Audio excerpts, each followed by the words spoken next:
Hey everyone, welcome back to Corporate Decoder, the channel where we decipher the corporate world for you. Today we're diving into the Splash Beverage Group's latest annual report. A report so turbulent it might just leave you feeling a little seasick instead of splashed, but don't worry. We'll navigate these choppy waters together. This report is late, their auditor is worried, and they are about to be kicked off the stock exchange. Before we start, if you appreciate getting straight insights from corporate documents, make sure you're subscribed. We also have a Discord community linked in the description below. First, let's brace ourselves as they present their risks. These are like storm warnings showing where the company feels most vulnerable. Here's a red flag Splash's auditors are seriously questioning if they can stay afloat. Going concern is just a fancy way of saying they might not have enough money to continue operating. And it gets worse, they admit to having a material weakness, which means issues with their financial reporting, a stumble here, can really hurt a company's reputation. Now, onto the financials. Revenues tanked big time. They only made $42 million for the entire year, falling from the previous year by a whopping $14.7 million. It's like losing almost 3/4 of your income overnight. The cost of making their goodies also dropped dramatically down to $3.80 mentions. But that fall is simply because there are not that many things to be made to begin with due to the reduced sales, mainly through their online platform. Their operating expenses, things like salaries and marketing, also going down to $16.4 million.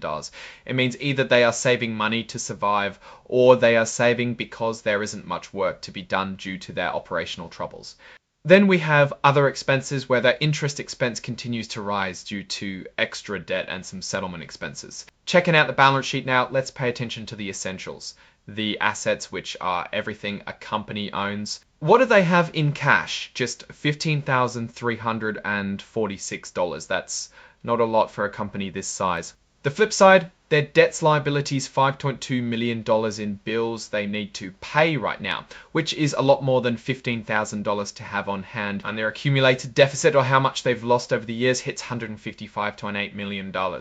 That's a deep hole to climb out of. So what's their plan to turn things around? They're talking about needing more funding, either through selling stock or taking on more debt.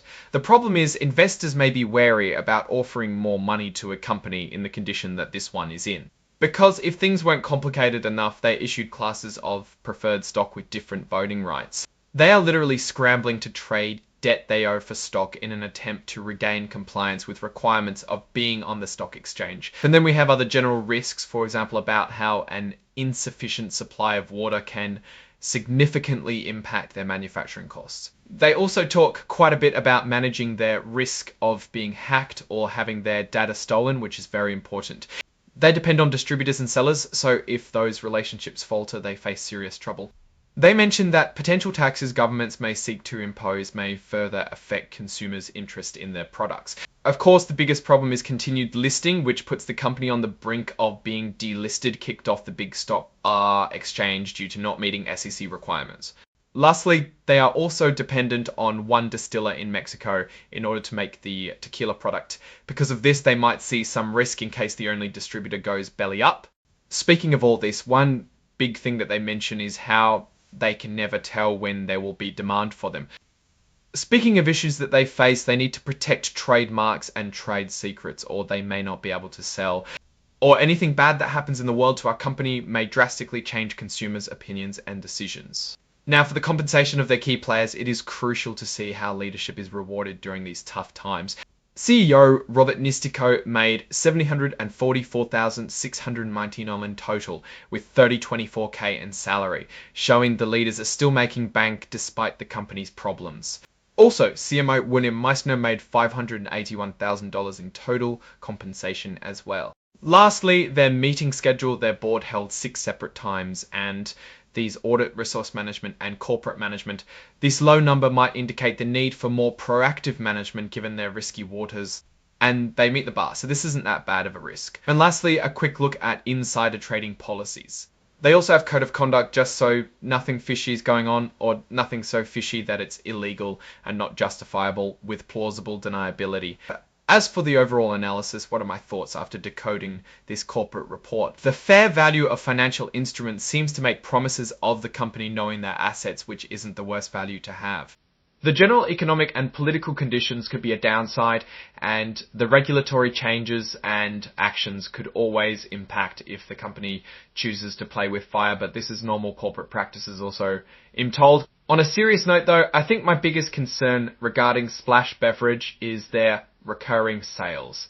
They have done far more than they did last quarter, and that is never an optimistic sign moving forward. It's as if 1 in 5 customers said goodbye to the brand and decided for another option. There may also just be a demand problem entirely because of a quality problem. Alright, that's our in-depth analysis of Splash Beverage Group's latest struggles with everything it brings. What do you think? Is Splash a company that is about to be sunk, destined to go a splash in the corporate ocean, or are there key steps or changes that will save this company by a thread or bubble trend? Drop your thoughts in the comments below. If this analysis was helpful, hitting the like button really helps, as it is very appreciated. And as always, subscribe for more deep dives. Don't forget to check out the Discord in the description, because that's where we discuss all of it. Thanks for watching. See you next time.